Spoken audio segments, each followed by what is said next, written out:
Hi, it's Scott from Replique, and today I'm doing a video about the top 3 questions I get asked from potential clients about scalp micropigmentation.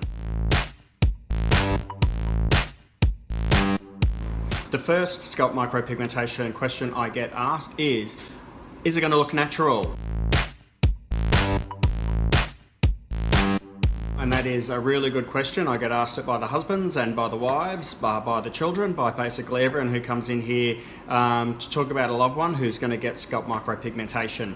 What's really important for me is that my client is walking out of here with a natural appearing hairline.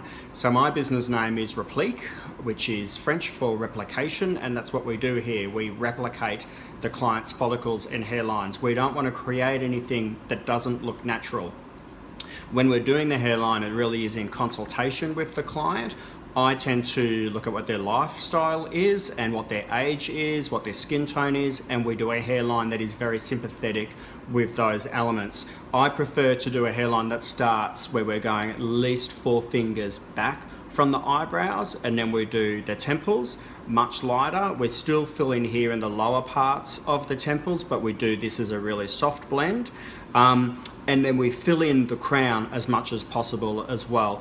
But the whole thing is, for the client and for myself, it has to look natural. We don't want them walking out of the clinic looking like they've had an obvious hair loss solution applied to them. The second question I get asked is, how painful is it going to be? It's interesting because the night before a client has their first actual treatment, I always text them, see how they're going, and if they haven't got body art tattoos, they tend to be really worried about it. Our needle is super fine. It really is like the diameter of a follicle or a hair, so it's very, very fine, and we're only going 0.5 into the dermis, past the epidermis, so it is really fine. Most people fall asleep, especially when we get a few hours into it. We put Netflix on and they're completely relaxed. They've had a look in the mirror, they've seen what the follicle balance is like compared to their own follicles, and they are chilled as they get. So for all of them, I say, out of 10, what do you think the pain is? And they generally say it's a 1 or a 3. When I had it done, I would say it's a 1.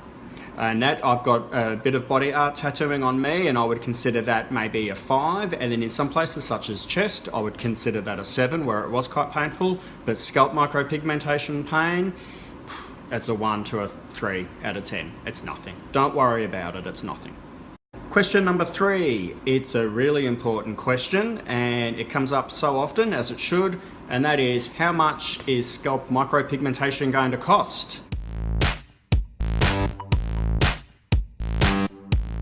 So in Australia, most cosmetic tattoo artists, we charge about $350 an hour.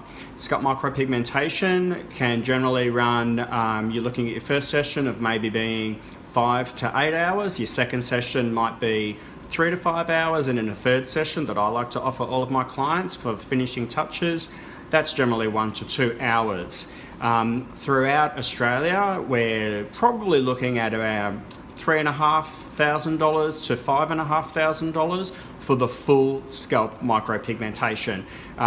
We do have different payment plans available, and what I recommend is, wherever you are in Australia or around the world, have a consultation, talk to the technician or your artist about the cost, what your budget is and what your expectations are. And you have to remember that the pigment that we're generally using, you're getting 5 to 10 years worth out of it, and you're getting a full hairline, you're getting a hairline solution, and over that time, $3,500 to $5,500, I think it's actually probably the most affordable, immediate and long-lasting hair loss solution you're going to get.